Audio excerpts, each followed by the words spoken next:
There are a lot of videos out there describing Progreso, Mexico, some of which as a wonderful cruise port. Many of them are made by very large cruise channels, and most of them are focused on excursions. This video is different. This is not an excursion review. Most videos about Progreso focus on guided excursions, which create a very different experience than simply getting off the ship and exploring on your own. We did not take a tour. We didn't go to the Mayan ruins. We simply got off the Disney Magic, walked the pier, took the free shuttle into town, walked to and along the beach, and then came back. In total, we were off the Disney Magic and back on board in about 3 hours. This video shares with you what Progreso actually felt like for us, without the hype and without us telling you what to think. You'll notice there are moments where we intentionally let things breathe. Fewer words, more of what it sounded like and felt like to be there, because that's the closest way we can show you the experience as it actually unfolded for us. We left the Disney Magic within about 30 minutes of the ship being cleared by Mexican port and immigration authorities. One thing you immediately notice in Progreso is the pier itself. The cruise pier here extends over 4 miles from shore to where the ships dock, one of the longest cruise piers in the world.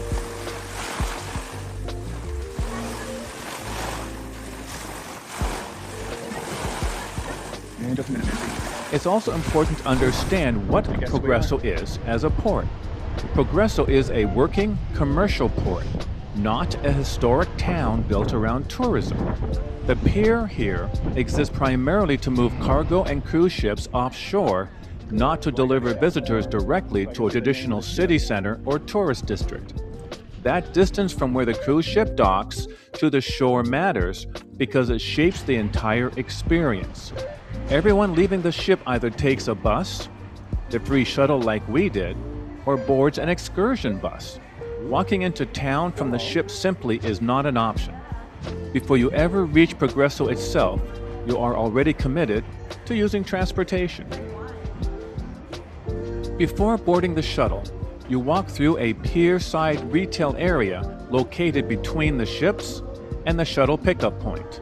This was, without question, the most comfortable part of our entire experience off the ship. Shops here are clearly designed for cruise passengers.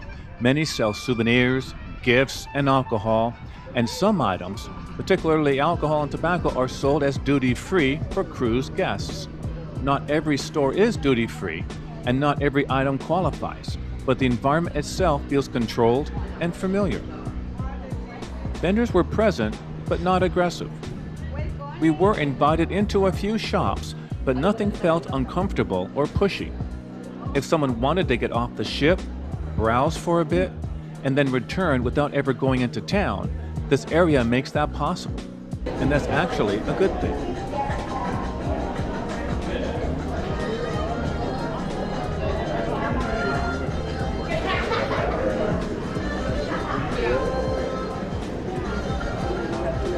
The end of the pier shopping area is where you board the free shuttle bus into Progreso. The ride is about 20 minutes, and while the bus itself is free, tipping the driver at the end is expected. Yeah, I've got that. Hi guys. Hi. Can you come? Two. But what do you want? We want to go to the beach. The beach resort? No, we just want to go into town and we're going to walk. Take the shuttle.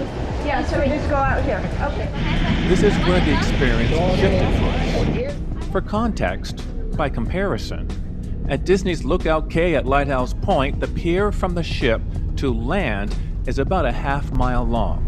In Progreso, the total pier distance out to where the ship docks is roughly 10 times that. One reason why simply walking off the ship here feels so different. As mentioned earlier, Progreso is an industrial port, and that becomes very clear on the drive-in.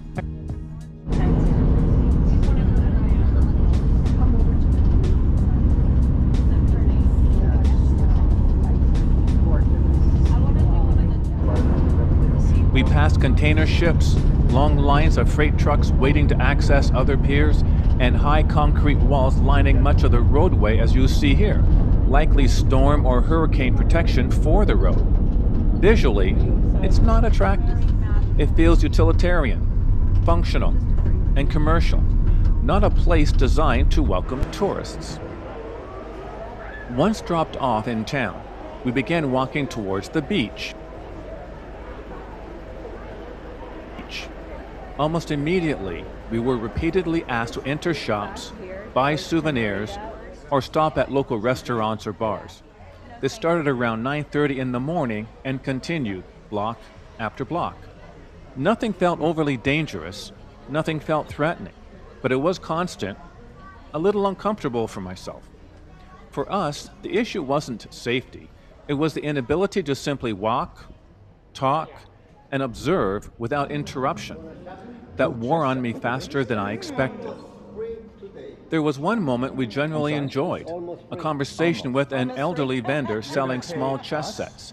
It felt human and unforced, but moments like these were the exception, not the rule. I got an idea. Listen what I'm gonna say. I like you. Yeah. Let's suppose you like it, okay? Which one you like, the little one or the big one? Just tell me. Oh, I like the big one. Which color? I got blue, red, green, brown, black, and light brown. You want the red, Nancy. This one here? That's, yeah. Look at it. Why did you do that? Oh, well, That's unbreakables. okay. Yeah. So that's a fish bone and a wood. Oh, fishbone. Okay.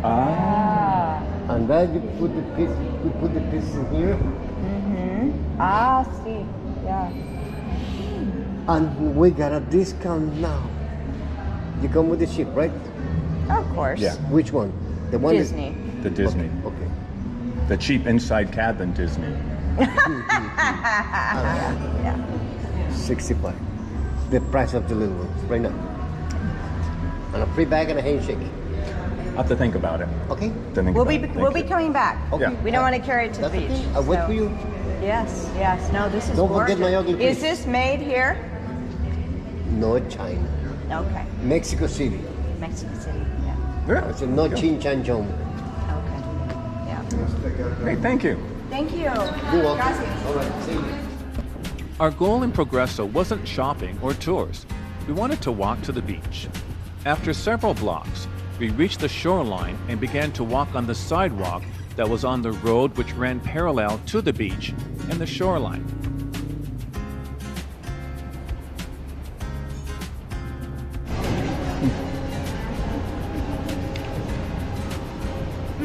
There you go. Oh, that's for me. Thank you. Price. Let's go to the beach. Yeah. Can I offer a table long term maybe? No, thank you. We're just here for a couple minutes. Thank you, though. Shoreline.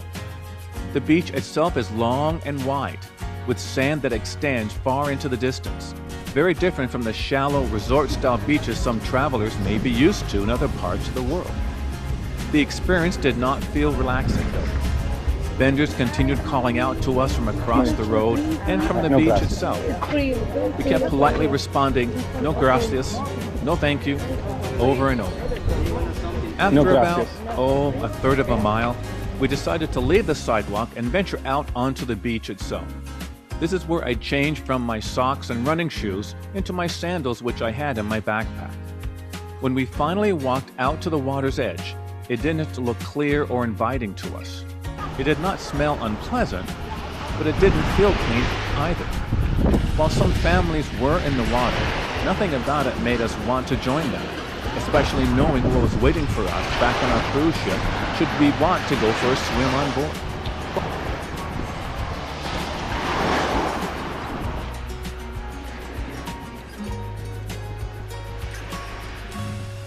It was getting warmer, and at some point we both felt the same thing. There was nothing ahead of us that felt motivating anymore. Not curiosity, not relaxation, not enjoyment. So we turned back and retraced our steps along the shoreline of the beach, and then towards town.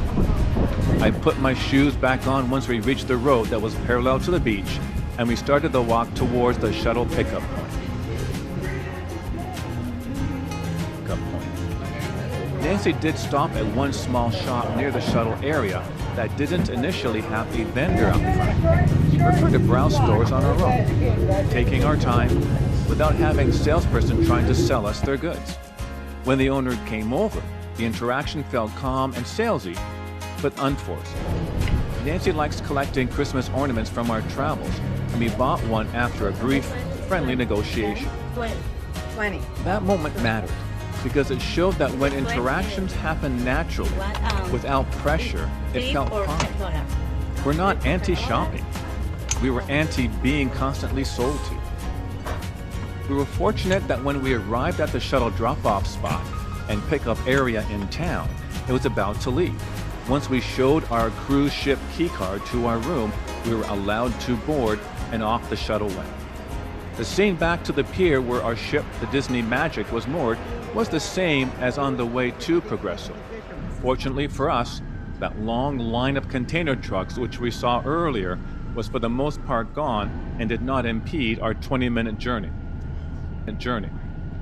When we arrived back at the shuttle area at the pier around 11:30 a.m., the scene was completely different from the morning. Earlier, we waited maybe 2 minutes to take the free shuttle from the pier to Progreso. Now there was a long line of cruise passengers from both ships waiting to take the free shuttle. Reboarding the Disney Magic was easy and well organized. Disney had already reminded guests via in-room TV and announcements to bring both their Key to the World card and passport, or whichever government documentation ID guests used at the initial boarding onto the ship back in Galveston, Texas. Almost instantly, the contrast was obvious. Comfort, familiarity, calm. This is important because many people choose Disney cruises specifically for that feeling, especially older adults and seniors. If you're primarily interested in organized excursions, especially to the Mayan ruins, Progreso may work well for you. That just wasn't how we wanted to spend this particular port day. Would we do this again? Quite candidly, no. Not because it was terrible, not because it felt uncomfortable all of the time, but because there was nothing there that made us want to repeat the experience. We would have much rather spent those 3 hours enjoying the ship we paid good money for, relaxing, finding quiet spaces, or simply enjoying the Disney experience on board. This was the only port stop on our cruise, and Progreso did not give us any reason to seek out another itinerary specifically so we could get off the ship again. Would we consider a guided excursion to the Mayan ruins someday? Possibly. Nancy has interest in that, whether from Progreso or from a place like Cozumel. And that's the point. Progreso, at least for us, offered nothing compelling on its own. Especially for Disney cruisers who value quality, comfort, and familiarity, this felt like 3 hours taken away from the very experience we booked on the cruise in the first place. This video is about showing what Progreso actually felt like if you get off the ship without an excursion, so you can decide for yourself whether it's something you would enjoy. For us, the answer was clear.